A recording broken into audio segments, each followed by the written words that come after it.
Et action! Bonjour à tous et bienvenue sur Media Show pour cette nouvelle média critique. Et aujourd'hui nous allons parler de ça. Et oui, comme vous pouvez voir sur mon t-shirt, j'ai eu la chance de participer au Festival de Cannes pendant 3 jours et donc j'ai pu voir en avant-première Solo, A Star Wars Story. 2 films en 6 mois d'intervalle, et bien c'est la première fois pour la saga Star Wars, produit par Lucasfilm. Et qui aurait pu le croire il y a encore 5 ans? Et ce challenge, lancé par Disney, a suscité une énorme méfiance de la part des médias des fans de la saga, sans parler des rumeurs sur le tournage chaotique. Bref, qu'en est-il de ce nouveau long métrage? Eh bien c'est le sujet de cette vidéo avec ses critiques sans spoiler.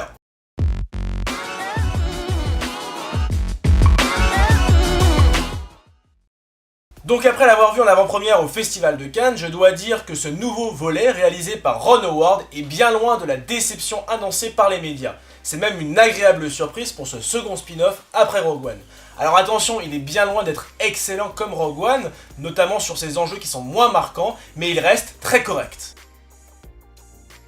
Embarquez à bord du Faucon Millenium et partez à l'aventure auprès du plus célèbre contrebandier de la galaxie, Han Solo. Accompagné de son équipe fraîchement formée, il devra se confronter à de nombreux ennemis pour récupérer des conteneurs d'explosifs rares qu'il doit à Dryden Voss.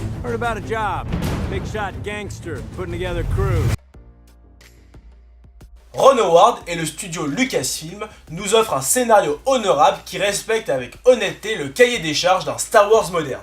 Et je pense notamment à une part humoristique bien maîtrisée, notamment avec la présence de ce droïde assez drôle, à des séquences spatiales extraordinaires, à des scènes de combat terrestres, sans oublier notre mascotte de ce volet, à savoir Chewbacca.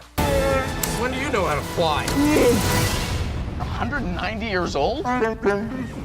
You look great. Alors oui, l'histoire proposée n'est pas transcendante, mais elle reste à mon sens captivante, fort divertissante, avec un très bon rythme, des dialogues pertinents, des enjeux plus ou moins corrects, sans oublier une bonne dose d'action pour ne jamais s'ennuyer. Et l'univers proposé autour de cette histoire reste à mon sens fidèle à la saga et n'hésite pas par moments à l'enrichir. Après, il est vrai que ce nouveau spin-off souffrira une nouvelle fois sur le développement de ses personnages. What do you think?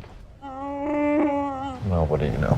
En effet, Ron Howard a peut-être privilégié un peu trop l'action au détriment de la présentation de ses protagonistes qui est un peu maigre, et donc avec une épaisseur psychologique quasi inexistante. En effet, à travers cette histoire, on apprend que très peu d'éléments sur l'enfance de Han Solo qui aurait pu être très intéressante, sa relation avec Qi'ra manque de consistance, et enfin on a un méchant Dryden Voss qui manque clairement de charisme. Et c'est malheureusement le problème commun que l'on retrouve dans tous les nouveaux Star Wars depuis le rachat de Lucasfilm par Disney qui ne cherche qu'à divertir et à ouvrir la saga à un nouveau public. Je dois avouer non pas que je l'ai vu sur un grand écran au Festival de Cannes, mais j'ai été franchement impressionné par la mise en scène et le travail fourni. Certes, on ne retrouve pas la patte artistique de Ron Howard, merci les studios Disney!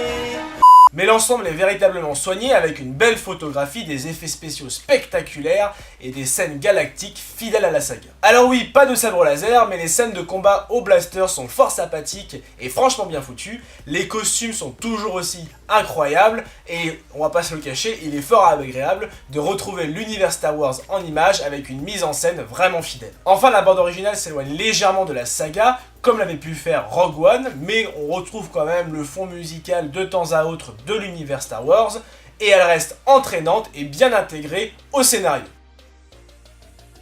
Bien loin des rumeurs et des avis négatifs, la performance d'Alden Ehrenreich est tout à fait honorable. En effet, le jeune acteur nous offre une bonne interprétation et s'est bien intégré dans la peau du mythique contrebandier, aussi bien dans son style, sa désinvolture, mais également ses mimiques. Emilia Clarke, que tout le monde connaît dans Game of Thrones, est très convaincante, même si son rôle n'est que secondaire. Sans oublier également 2 excellents acteurs du casting, à savoir Donald Glover et Woody Harrelson. Seul Paul Bettany manque à l'appel avec un rôle de méchant sous-exploité et peu intéressant. Malgré ces quelques défauts, notamment sur le développement des personnages qui peut s'expliquer par le rachat de Lucasfilm par Disney, Solo, A Star Wars Story reste un nouveau spin-off assez convaincant avec une histoire entraînante, un univers fidèle à la saga, une mise en scène soignée, sans oublier un casting honorable. J'attribue donc la note de 15 sur 20 à ce nouveau spin-off. Et voilà, cette vidéo est terminée, j'espère qu'elle vous a plu. Si c'est le cas, lâchez le pouce bleu, partagez votre retour sur le film dans les commentaires, abonnez-vous à la chaîne YouTube, partagez-la également avec vos amis pour agrandir la communauté, abonnez-vous à la page Facebook pour retrouver toute l'actualité Média Show, et moi je vous dis à très vite.